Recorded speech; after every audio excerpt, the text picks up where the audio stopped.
Sign them, Clara. Don't make this difficult. Please don't do this. We can fix this. It's over. I'm sorry, but it's over. He inherited billions and walked away from his wife. Her secret changed everything. Julian Vane thought 20 years of marriage could be erased with a single signature.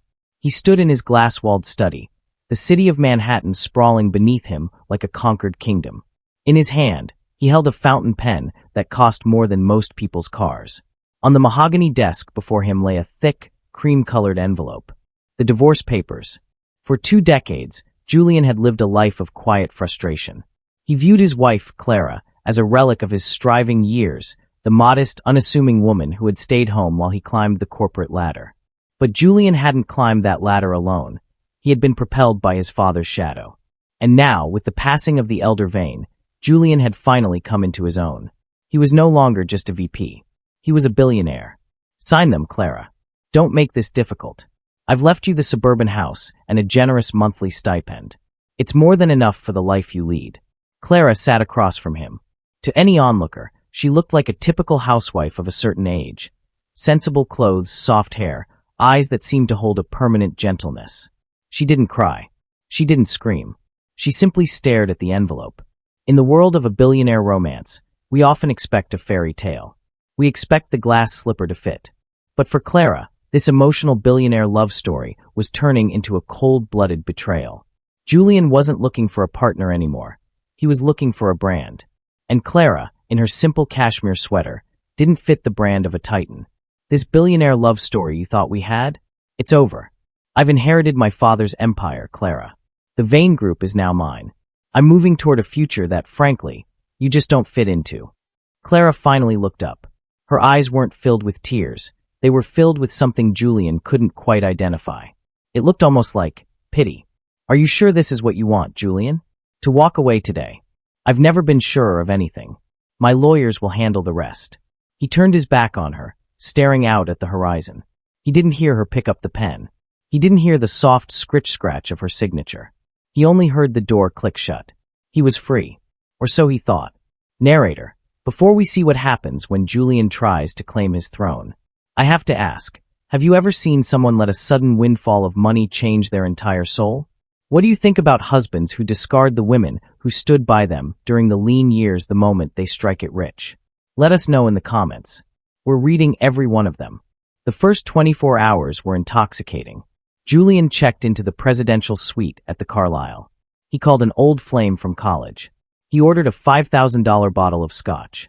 This was the billionaire romance story he had promised himself. No more sensible dinners, no more budgeting for the future. But the cracks began to show at 7:30 p.m. the next evening. Julian was at Le Bernardin, seated at the best table in the house. He had just finished an exquisite meal and slid his elite black Centurion card onto the silver tray. I'm terribly sorry, Mr. Vane. The card has been declined. Julian stiffened. Don't be ridiculous. Try it again. It's a limitless account. We have tried 3 times, sir. It says account restricted by primary administrator. Julian felt a flush of heat crawl up his neck. He used a secondary card. Declined. A third. Declined. He eventually had to use a personal debit account he hadn't touched in years just to pay the bill. He stormed out, calling his lead attorney. Arthur, why are my cards locked? I'm the sole heir to the Vane estate. We're sorry, the number you have reached is no longer in service or has been reassigned. His heart began to hammer against his ribs. It wasn't just the cards. He arrived back at the Carlyle to find his luggage in the lobby. The hotel manager, usually a man of infinite bows, stood firm. Mr. Vane, your reservation was cancelled by the corporate office of the Vane Group. We were told you no longer have signing authority.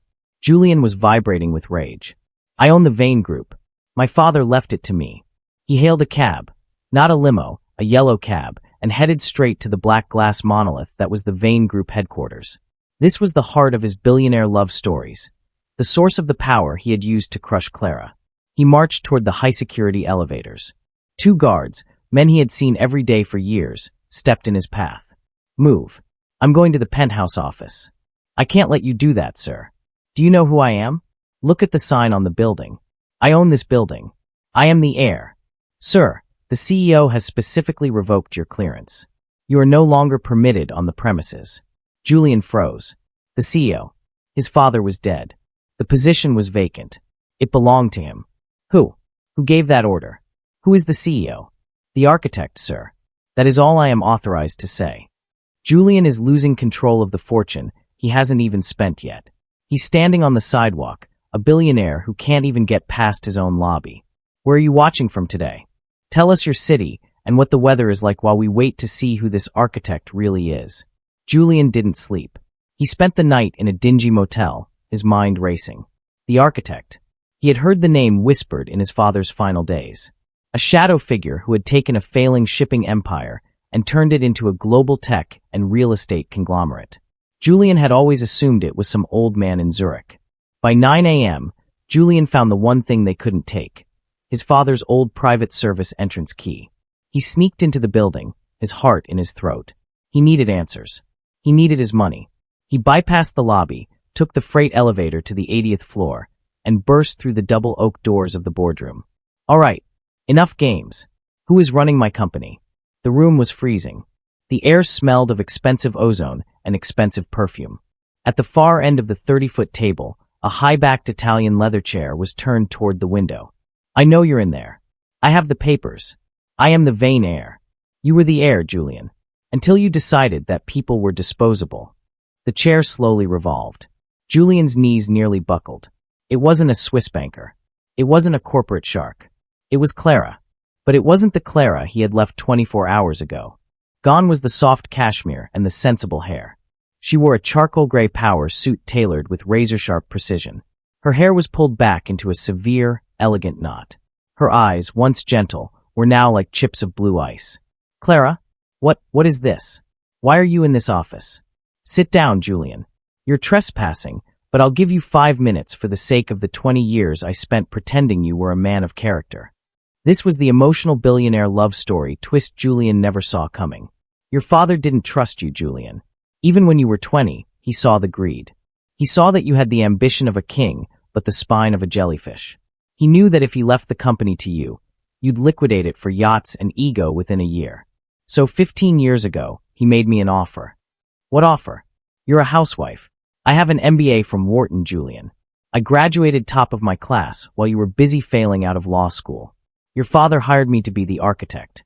I have run every merger, every acquisition, and every board meeting from behind a screen in our guest bedroom for over a decade. I saved this legacy while you were out networking at golf clubs. That's impossible. We were married. The marriage was the contract, Julian. Your father wanted to ensure I was tied to the family, and he hoped, against his better judgment, that some of my discipline would rub off on you. He left the billions to the position of CEO, not the name of the son. Julian reached into his pocket, trembling. The will, it said I inherit. Read the fine print, Julian. Section 4, paragraph C, the moral ineptitude clause. The inheritance is contingent on the stability and preservation of the Vane family unit. Your father knew that if you ever felt powerful enough, you would discard me. He made sure that the moment you served those divorce papers, you forfeited every cent of the Vane estate. Clara slid a single sheet of paper across the mahogany table. It was the divorce decree he had forced her to sign. By signing this, you officially resigned from the family. You're not a billionaire, Julian. You're just unemployed. And as for me, I don't need a stipend. I own the company that was supposed to pay it. This wasn't just another billionaire romance. This was a masterclass in the long game. Julian stood there, clutching the same cream-colored envelope he had used to discard his wife. It was worthless now. He looked at the woman before him, the woman he had called plain, the woman he thought he had outgrown. He realized he had never even known her. Clara, please. We can fix this. I didn't know. That's the point, Julian. You only care about people when you know what they're worth. I knew your worth the whole time. It just took you until today to realize mine. She pressed a button on her desk. Security? Please escort this gentleman out. He doesn't have an appointment. Julian was led out of the building. He stood on the sidewalk as the sun began to set, the cold wind of the city biting through his designer suit. He looked up at the 80th floor. He was back where he started 20 years ago, penniless, alone, but with the crushing weight of knowing he had thrown away the most powerful woman in the world. Clara stood at the window, looking down at the tiny, receding figure of her ex-husband. She didn't feel joy. She didn't feel malice. She felt the quiet, steady pulse of a kingdom that was finally, truly, hers. She had been the silent engine for 20 years. Now it was time for the world to hear the engine roar. True power doesn't need to shout. It waits, it builds, and it remembers. This has been an emotional billionaire love story of a different kind. A story of what happens when greed blinds us to the treasure standing right in front of us. What would you do if you were in Clara's shoes? After 20 years of being the silent partner, would you have given Julian a second chance? Or was the moral ineptitude clause exactly the justice he deserved? If you found this billionaire love story narration compelling, please give this video a like and subscribe to our channel. We bring you stories of power, romance, and the secrets that change everything every single week. And finally, have you ever had a moment of redemption or a revelation that changed your life? A time when you finally realized your own worth? Share your story in the comments below. We love building this community with you. Until next time, remember, keep your eyes open. You never know who the architect of your life really is.